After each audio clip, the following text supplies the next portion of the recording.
your face for the glory of God. Let the sweat run down your arms. Who cares? Get out of your comfort zone.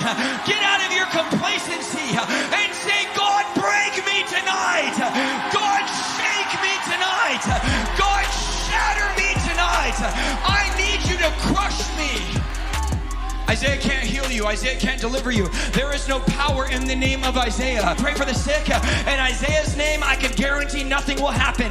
When you drive out a demon in Isaiah's name, I guarantee nothing can happen. I came to tell you that there is only one name that we came to worship tonight. There is only one man that we came to praise tonight. And his eyes are like fire. His name is Jesus Christ. He's the same yesterday, today, and forever. So you don't need to grab the hem of my long sleeve. You need to grab onto the hem of his garment and say, Lord, I need a touch from you. I need an encounter with you. I need your fire in my life. I need you to destroy me and so I can be resurrected. I don't really know about all that. Why you shout that way? Because I couldn't shout this way for years. We used to be in bondage. I remember a time where the enemy would drag me around like a puppet, where I was in a prison cell, and there was a man that came into my life and set me free from every prison cell, that broke every shackle and broke every demonic bondage. So who do you think you are to try to tell me how to praise? Who do you think you are to try to tell me how to worship? You didn't release me from my shackles. You didn't release me from my praise. It was the mercy of God. It was the hand of God. It was the fire of God. Some of you need to remind, there it is, keep it there.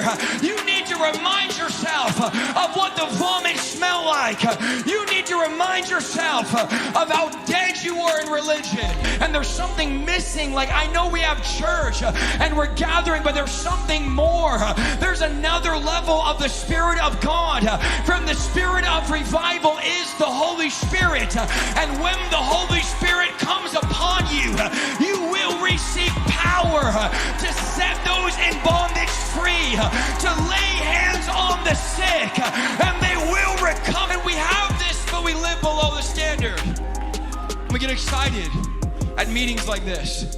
But let me ask you this for a start, because I'm a son of this house and most guest speakers aren't going to have the liberty to do this. When does that revival spirit go across the street and help the lady whose husband passed away, that has a boy that needs to be taught how to be a man?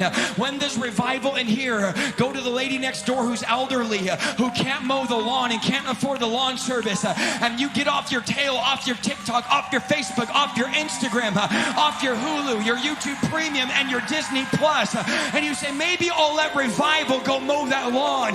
Maybe I'll let revival. Oh wait, we got 2 extra bedrooms? Wait a minute, I'm in revival.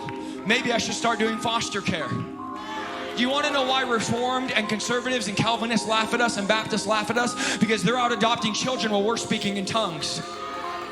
I will live in revival. I will spend every day. Friend, I've given 10 years of my life. I'm in church every weekend. I love it. I believe it. I'll lay out. I'll get oil poured on me. I speak in tongues.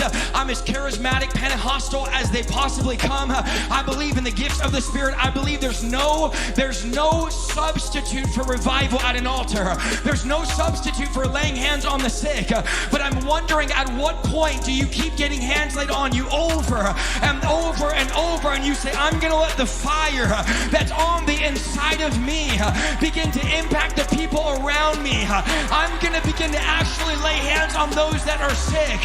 I'm going to actually begin to drive out demons. Some of y'all have watched 50 hours of my live streams and you're still afraid to drive out a demon.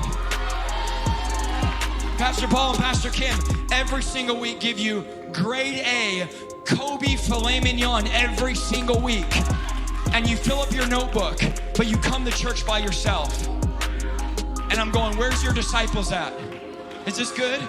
Where are the miracles at in your life? Where's the supernatural? And I hear the Lord tonight saying, I'm calling you higher, Jeremiah. I'm calling you higher, John. I have another dimension. I want to level you up, and I want to call you up in the spirit realm. We are seated with Christ in heavenly places, that we are far above every power and principality and ruler, that you've been given authority, and that you can actually go out doing about good. Ladies and gentlemen, welcome to the broadcast. Everyone needs to pray for the internet because my internet just